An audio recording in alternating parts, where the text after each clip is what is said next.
Welcome to this comprehensive guide on declaring and calling functions in C# for Unity 3D, designed specifically for beginner programmers and Unity users.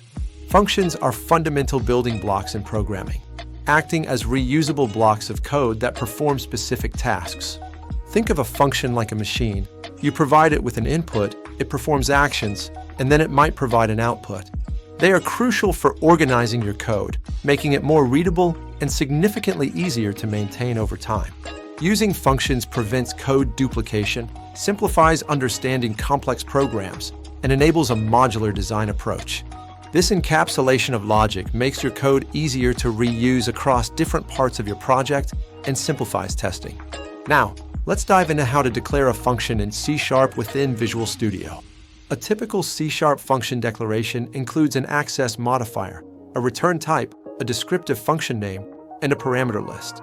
The function body, containing the code to be executed, is always enclosed within curly braces. Access modifiers like public and private control the visibility of your function. A public function can be accessed from any part of your code, while a private function is only accessible within its own class. The return type specifies the type of value the function will send back after execution. If a function doesn't return any value, its return type is void. Otherwise, it will be a specific data type like int, string, or bool. Always choose a descriptive function name that clearly indicates its purpose, following camel case notation for best practice. Functions can accept parameters, which are input values used within the function's body. You specify the type and name of each parameter within the parentheses of the function declaration. In Unity, you'll often call functions from built-in methods like start or update. The start method is called once when the script is initialized, while update is called every single frame. To call a function from another script, you need a reference to that script instance.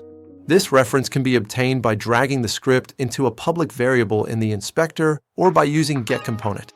When calling a function that expects parameters, you must provide the required values within the parentheses.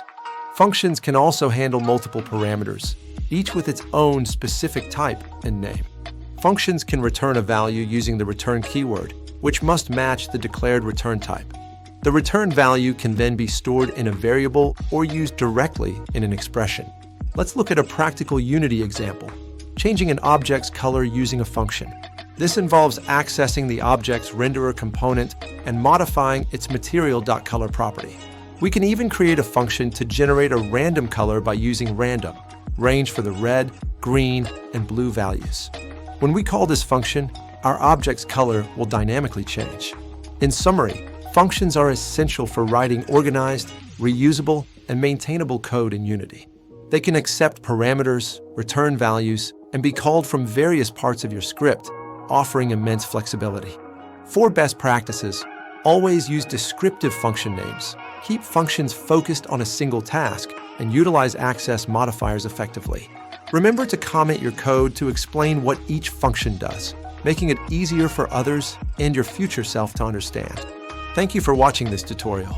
Keep practicing, and you'll master functions in no time.